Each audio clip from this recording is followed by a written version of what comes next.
Si tu attires toujours des relations toxiques, écoute bien, parce que non, ce n'est pas juste pas de chance, ce n'est pas forcément que tu es trop gentil.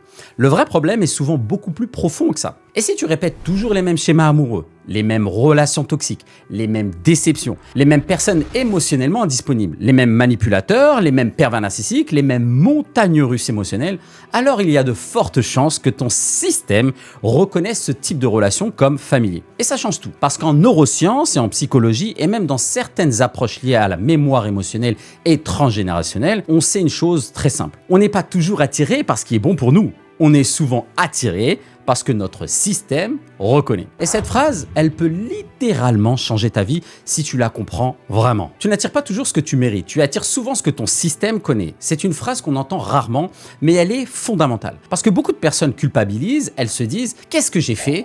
Qu'est-ce qui ne va pas chez moi? Pourquoi je tombe toujours sur les mêmes personnes toxiques? Pourquoi je répète les mêmes histoires? Pourquoi je donne toujours à des personnes qui me détruisent ?» Et très souvent, elles pensent que le problème est souvent à l'extérieur. En réalité, le problème n'est pas seulement la personne en face. Le problème, c'est le système intérieur qui interprète certains comportements comme familiers. Et ça, ce n'est pas toujours conscient, parce que le cerveau et le système nerveux ont une tendance très forte. Ils préfèrent souvent le familier au sein, même si ce familier te fait souffrir. Pourquoi? Parce que le cerveau ne cherche pas toujours ce qui est bon pour toi. Il cherche d'abord ce qu'il connaît. Et si tu as grandi dans un environnement où il y avait de l'instabilité émotionnelle, le manque de sécurité, le rejet, la froideur affective, l'imprévisibilité, la suradaptation, la peur de perdre l'amour, alors ton système peut finir par confondre intensité et amour, chaos et attachement, manque et désir, et là tu commences à attirer, ou plutôt à tolérer, des dynamiques qui te blessent. Le système nerveux rejoue souvent ce qu'il n'a pas encore réparé. Le système nerveux n'aime pas seulement la sécurité, il aime aussi la cohérence interne. Donc s'il a grandi dans un certain climat émotionnel, il peut inconsciemment chercher à le retrouver. Pas parce qu'il est sain, mais parce qu'il est connu. Par exemple, si tu as grandi dans un environnement où l'amour était lié à l'attente,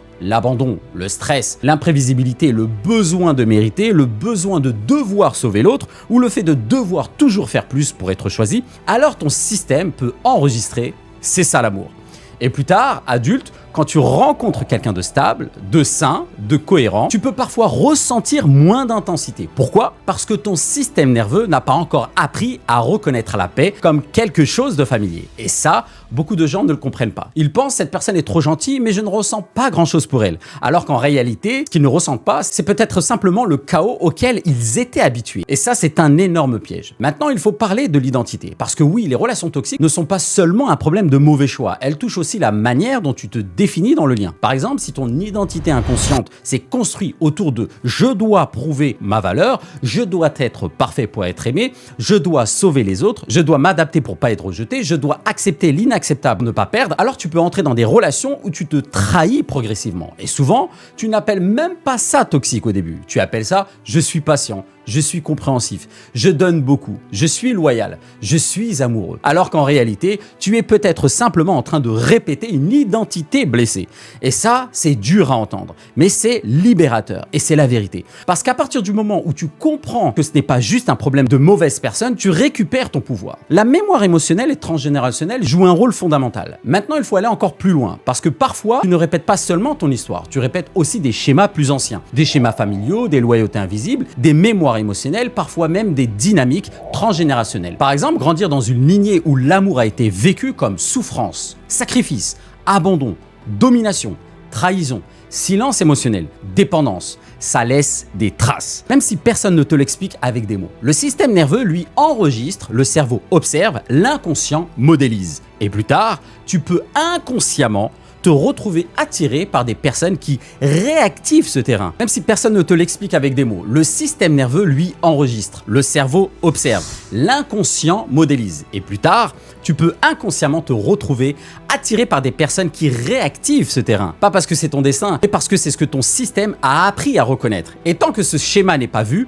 tu peux continuer à appeler connexion, ce qui est en réalité une réactivation. Et ça change tout. Pourquoi tu restes parfois quand tu sais que ce n'est pas bon? C'est une vraie question. Parce que beaucoup de personnes se disent « je savais que ce n'était pas le bon, mais je suis resté ». Pourquoi? Parce qu'à partir du moment où le lien active tes blessures, tes manques, tes peurs d'abandon, tes besoins d'être choisi, ton besoin de réparation, alors la relation ne devient plus juste une relation, elle devient un terrain identitaire. Tu ne cherches plus seulement l'amour, tu cherches inconsciemment à réparer, à être enfin vu, à être choisi différemment, à faire réussir cette fois-ci ce qui a échoué autrefois. Et là, la relation devient beaucoup plus difficile à quitter parce qu'elle ne touche pas seulement au présent, elle touche à tout ce que ton système espère encore résoudre à travers l'autre. Et c'est pour ça que certaines personnes restent dans des liens qui les détruisent. Pas parce qu'elles aiment souffrir, mais parce qu'une partie d'elles cherche encore à réparer quelque chose à travers ce lien. Le vrai travail, ce n'est pas juste rencontrer quelqu'un de bien. Beaucoup de personnes disent « je veux juste tomber sur quelqu'un de bien ». Mais la vraie question n'est pas seulement de rencontrer quelqu'un de bien. La vraie question, c'est est-ce que mon système nerveux, mon identité et mon inconscient sont prêts à reconnaître, recevoir et maintenir une relation saine? Parce que parfois, ce n'est pas l'absence de bonnes personnes le problème, c'est l'incapacité intérieure à rester aligné avec quelque chose de sain. Et ça demande un vrai travail identitaire, un vrai travail intérieur. Un travail de conscience, de régulation, de reconstruction identitaire, de compréhension des schémas et parfois de libération de certaines mémoires plus anciennes. Sinon, tu peux changer de visage, mais revivre la même histoire, encore et encore. Donc si tu attires toujours des relations toxiques, arrête de croire que ce n'est juste pas de chance et arrête aussi de croire que le problème est uniquement les autres. Parce que bien souvent, le vrai problème, c'est ce que ton système nerveux, ton identité et parfois certaines mémoires plus anciennes reconnaissent encore comme normal. Et tant que ce travail intérieur n'est pas travaillé, tu peux continuer à changer de personne, même d'environnement, mais pas de schéma. Et ça, c'est ce qui épuise énormément de gens. Alors si tu sens que tu répètes toujours les mêmes dynamiques, les mêmes blessures, les mêmes attachements douloureux, j'ai créé des programmes puissants autour de l'identité, la mémoire, le système nerveux et la reprogrammation profonde. Tu trouveras tout en description parce qu'à un moment donné, le vrai changement relationnel commence toujours à l'intérieur.